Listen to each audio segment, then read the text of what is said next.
Hi, people! Welcome back to another episode of Legal Technical Sense. I hope you guys have been good. I hope the lockdown and Corona has been treating you guys well. Today, we are discussing the legal technical meaning of the word consumer.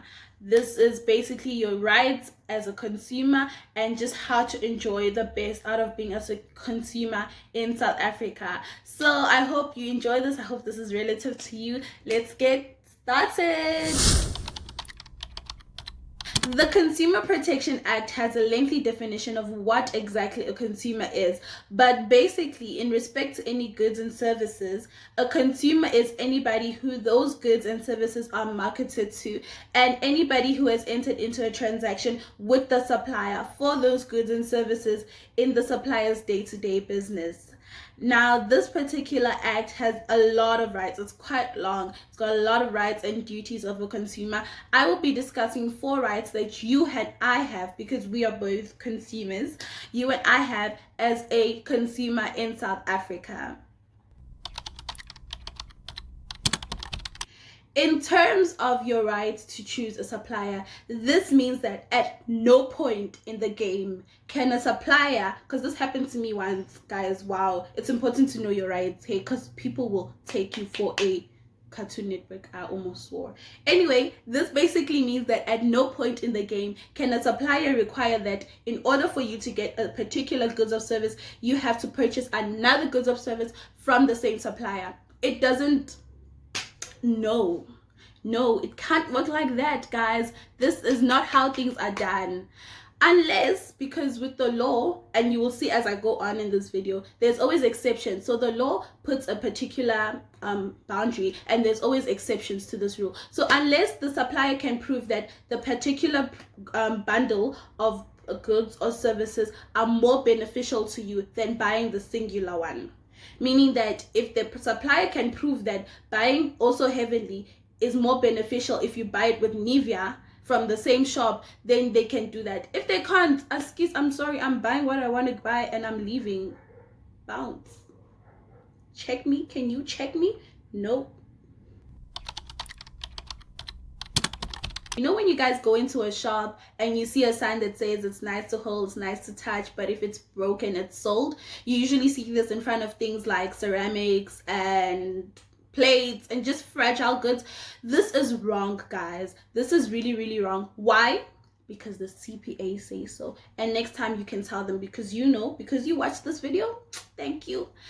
Just basically, the CPA states that you as a consumer, as a customer, are not liable for any damage to goods or services, but products, not services, goods or products that are due to your actions, right? You're not liable to that. But there are always exceptions, like we discussed earlier. So basically, if you were grossly negligent, if you were grossly reckless, if you were acting a criminal act, then you are liable. So for example, if you just picked up a glass and it slipped and it fell, Askis, you're not liable, ne? The consumer, not the consumer, the supplier, thank you, supplier is liable for that. But however, if you were trying to steal a bottle of Russian beer, because I know you guys, y'all be criminal out here. If you're trying to steal a bottle of Russian beer and you were running away with it and they were chasing after you and then you dropped it and it broke, you are liable because you are committing a crime.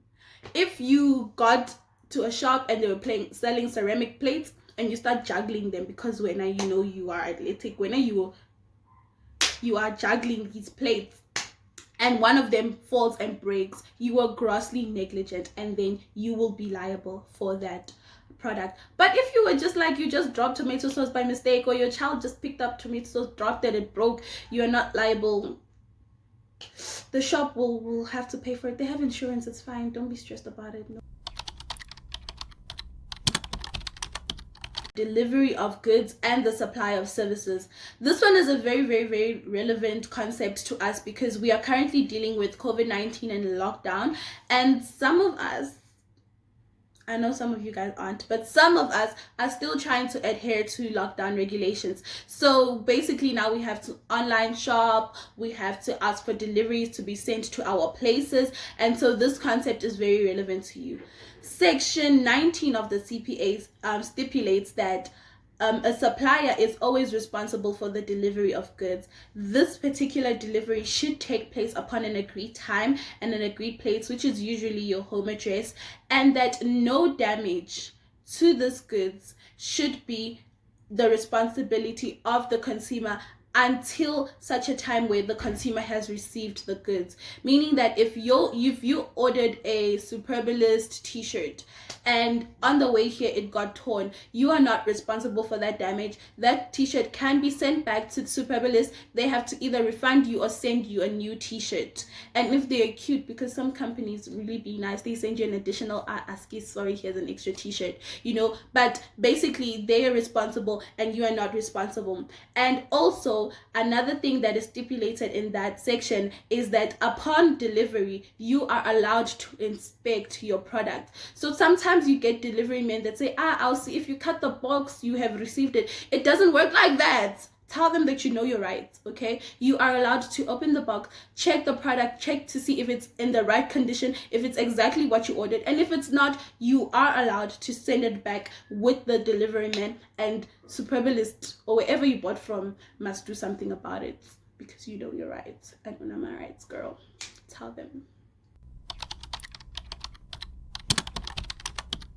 This last one is very important, and this is the disclosure of goods and of the prices of goods and services. This just means that a retailer such as Woolies, Mr. Price, your favorite shops, Pick and Pay, Pep, they are supposed to put prices for the goods and services that they are supplying. And according to this act, the price is adequately put if it's expressed in rands, because we are in South Africa. Duh. Right? If it's expressed in rands, and if it's put on in a close relation to the product. So if they use a tag, if they put it on a shelf, anything that reasonably tells you that this price is connected to this product, it means that the price has been adequately announced. If it's in a brochure, if it's in a catalog, if Mr. Price, because like how Pick and Pay gives out like a Nyana magazine thing, and then they put a price that is adequately put up. Now the loophole, which is important for you and me, is that if in a situation you get to Pick and Pay and there are two different prices for the same product, they are supposed to give it to you for the lowest price, because they make mistakes and they must pay for those mistakes. So if you get to a shop and you get a bread and it's usually sold at $19.99, but on the display they have it at $99 and they have another price added for $9.99, they are supposed to sell it to you for $9.99. However, like I mentioned before, there are always exceptions to rules of law. So if the supplier had made an error in the price and had adequately corrected this error and had informed the customers of this error, and listen, they've just taken all the steps to tell you that no ma'am, this was a mistake, they are not liable for this mistake. So for example, if you get to Pick and Pay and you're trying to buy a TV, Pick and Pay hyper sells TVs back where I live. Anyway, cool. So if you're trying to buy a TV and the TV is normally sold for 40,099 rand and you see it there for 4,099 rand, they are supposed to sell it to you for 4,099 rand. However, if they had scratched it out and put the original price, they had put a sign to say, no guys, this is a mistake, you can get the original price at the till, they had let you know that no man guys, this is a mistake, you will buy that TV for 40,099. Askis, you should have been there earlier when the mistake was not noticed. Sorry. Also, another exception is that if the price was changed by someone not authorized by the supplier. So if I randomly walk into Mr. Price and I change the price of a jean from 200 to 2 rand, they're not liable for this change because they don't know me. I could be crazy, like I could just be trying to take chances here. But if the price was changed by a worker, a cleaner, okay, maybe not a cleaner, maybe a cleaner is not authorized, a worker, a manager, those people that work at the till, those people that set up the things, then the supplier is liable for the change of price. But a rando who's not authorized to do that, then the supplier is not liable for that change. So in conclusion, I mentioned a few things, and please guys, I hope you don't think this is an exhaustive reflection of the provisions governing suppliers and consumers. It's not. There is so much more out there. If you do find yourself in a situation where you feel like your rights as a consumer has been infringed upon, please do take this up with Consumer Complaints SA. Consumer Complaints SA. You can just, I can put a link in the comment section, but you can just do a quick Google search. You will get their website, and then you can take it up from there. So yeah guys, I hope you enjoyed this video. I'm technically in the middle of exams, so I'm a bit stressed, but I'm also still trying to be consistent with my YouTube channel, so I had to drop this video for you guys. I hope you guys learned something, and if you already knew every single thing that I stated in this video, which would be unfortunate, I just hope this like refreshed your memory, okay? Because I don't know what else it's supposed to do for you, but I hope it refreshed your memory. And yeah guys, don't forget to like, subscribe, share, tell your friends about it. Please comment in the comment section if you have additional questions, and I will try my best to answer. 24/7, girl, you dip on my bread.